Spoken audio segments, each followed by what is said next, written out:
Well, this has been a long one. Welcome to Weekend Projects with John Decker. The project we're going to be doing today is the workshop barn doors. This project took place over the past several months, and I'm hoping this whole video makes sense. We're going to go ahead and jump right into it with footage starting way back 2 months ago. This is the first day that I've been off, and it's been not raining outside. And I don't have the day off. I literally just got back from work. And a few days ago, I bought some wood to make a barn door for the front of this workshop. And I haven't gotten around to doing it because it's been raining this whole time. So I'm going to try to rush into getting a little bit of this done. The door right now is 93 inches wide and 86 inches tall. There is a slider door, barn door style, but it's a slider that is mounted on the inside of the garage here, or the barn rather. And it does work, but because it is a sliding door on the inside, I can't mount anything to the wall. I can't use any of that space for putting like a cabinet or, anything like that, because the door has to be able to slide into that space. So it essentially takes up the entire front space of the barn, even though it really only opens on the right side.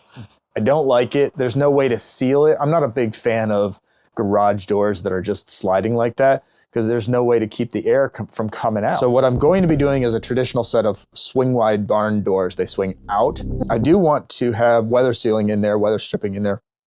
So they work essentially like a set of patio doors, and they will seal. This barn is clearly not ever going to be, super airtight, but they need to be better than a 2-inch gap all the way around the barn door, which is what I currently have. I am going to have to use plywood for the door itself. I went with 3/4 inch pine ply because that's what I can afford. I will be painting it, so sealing it and painting it and things like that should keep it weather tight. Pine does a pretty good job as long as it stays dry or has the chance to dry out. But I've got these heavy duty 150 pound weight gate swing hinges, and these should do the trick for doing the barn doors. The structure will be a anti-sag structure, although I don't anticipate the actual door sagging because it's made out of plywood. But this will essentially just be the standard material. I might use 2 2x4s going across the top there, something to that effect, and then it'll be one down along the inside edge and outside edge as well. And then from the inside corner, so like where the gap is that they meet at, take a Z-form and run the angle from that point all the way down to where the hinge side of the door is, so that you could take the weight of the door that's over here and you're sending it back towards the hinge side, and that makes it a lot more structurally sound.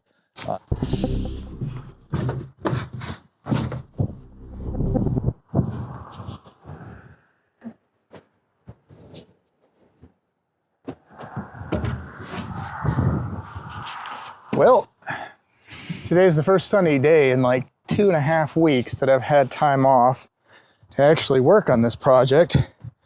So I'm hoping we can get something done today. The thing about using softwood is that if I just took this board, which is nice and hard and solid and flat right now, and used it as the door, and I've seen some guys do that on their sheds, that it would just warp over time and not fit together, and then you're bending it and whatever, it's not worth the time. So I am going to be using 2x material, more specifically 2x3s, to frame out the back for structure. Now you might be saying to yourself, John, why didn't you use pressure treated lumber for this? And the truth is, I could have, and if you want to, you can as well. The real reason though is that pressure treated lumber warps really fast. And I kind of wanted something that wasn't going to warp. And since I'm essentially mimicking the way that a traditional hollow core door is built, I figured it would be better to go with something that could be painted and dry out easily without warping and cracking.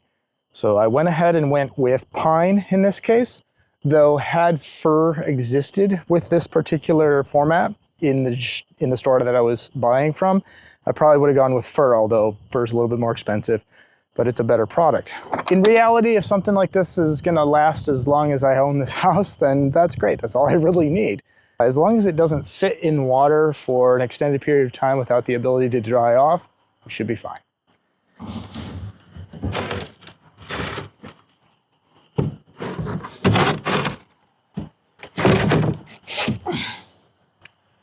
Well, that'll do it. That is going to be the inside. Anywho, this is pretty strong. Now I gotta find the hinge point. Where'd they go? Somewhere over there. The other thing I need to figure out is the front door spacing because the frame is not square. All right, so I stepped outside to do the squaring of the frame, and before I show these clips, I want to be really clear. When I say the frame is not square, I don't mean it was off by like an eighth of an inch to make it something that might squeak a little bit. Now, I mean like the entire frame of this barn is not square. At some point in the past, someone bumped into it, I think, with a piece of farm equipment or perhaps a vehicle, and it jumped off kilter. And instead of fixing that, they just framed in around that. And so I've been dealing with the fact that nothing in this barn is square. I mean, you even going back to my video about the workbench, have probably heard me talk about how the floor is not square or level in any way. And this is just an extension to that. And I found that the distance that I needed to shift that trim work was about 1.5 inches in order to make it square. It was just 1.5 inches at the bottom. And so yeah, I did pull that off and get that finished up and squared up and ready to rock. The trim it's just an affectation. It's there to look like what you might expect to find on the front of a barn door. Now, my wife wants this door to be completely painted white, and I like that look. It'll be cool, but I did want it to have some character. And so I went ahead and mimicked the actual structural framing that I had on the back, where that lateral or Z frame that held the weight on the hinges would be mimicked on the front, so that I could tie that trim directly through the front plywood and into that framing on the back, sort of adding an extra layer of structure to the board.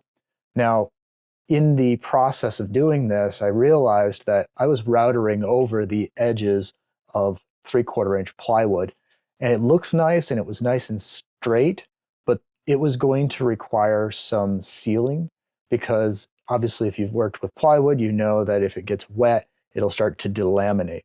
So I went ahead and used Minwax sealing, which is meant for doing, I think it's meant for like pre-polyurethane or pre-staining sealing, but that wasn't the only thing that I used for sealing.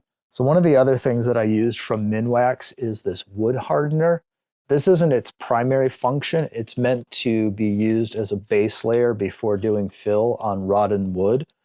I went ahead and used it on the mitered edges to make certain that they stayed nice and hard while I was sanding them. But this stuff is pretty cool, and it should hold that edge for a long period of time, even if it gets damp. So after I had sealed the edge, sanded it, I went ahead and threw down a bead of caulk. I just wanted to make sure that there was no spot where water could collect. And although it shows me painting right away, I did wait for about 3 days in between a lot of these steps. Again, this took quite a long time to get this put together. Night blooming jasmine is a color that we have in our house a lot. My wife picked it as a very bright, almost green hue or yellow hue white.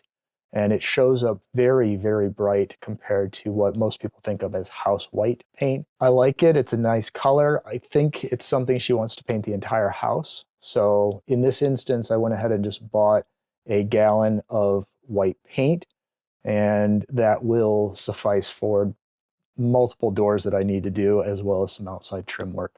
So I finally got a chance after a couple weeks to put the door up into place. Thankfully, building the door, I was given some time to do so, and I'm taking advantage of that time.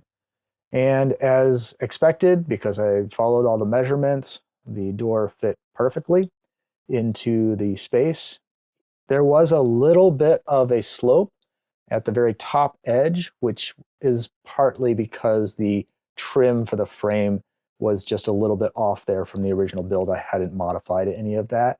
And so I can see that there's a little bit of an offset to the door, but it's not terribly noticeable. Here I was going ahead and starting to tear down the inside door. This was very cathartic. I've been looking at this thing for years now and really just wanting to get rid of it. I can't express to you how much this felt like this gave me a lot of peace to pull this thing apart. It was pretty hard to do though, and unfortunately some of the bolts for the upper hardware were bolted and then bent over, so that hardware will have to be disposed of.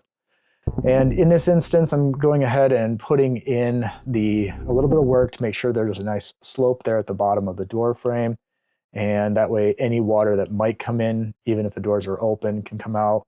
I put on a door jamb all the way around using scraps from the cedar planks that I had from decking material. By using cedar planks, I am kind of preempting their ability to not wear out as quickly as normal wood. Now, the next step in this process actually took place another couple of weeks later, and that was to insulate the door panels on the inside.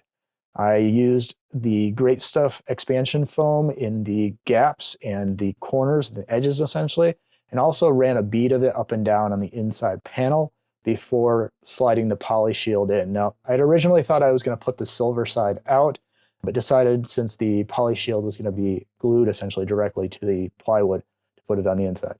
The final step was to put in a backer for the door. I had debated on how to do that. And after a couple weeks, I just took the step to buy this material from the hardware store. I think it's called like Easy Board or something like that, but it's like whiteboard material and it cost about $17 a sheet when I did buy it. And that basically is just the backer there for the rest of the door. It can be used like a whiteboard, which is kind of neat.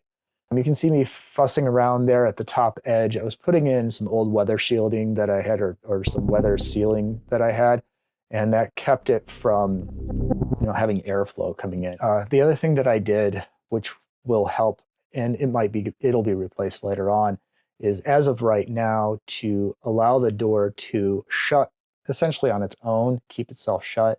There's a bungee cord that I have used some screws and washers to attach to the door and the door frame in such a way as to act as a self-closing mechanism. There are some things about the door security that I currently will not be showing on camera, but it will make the door something that is lockable and latchable and essentially a bolted system. Thanks so much for joining me here on the Weekend Projects with John Decker. This project has been a long project for me, and I'm really hoping that you guys appreciated it and enjoyed seeing the process and maybe gave you some inspiration for how to do your own.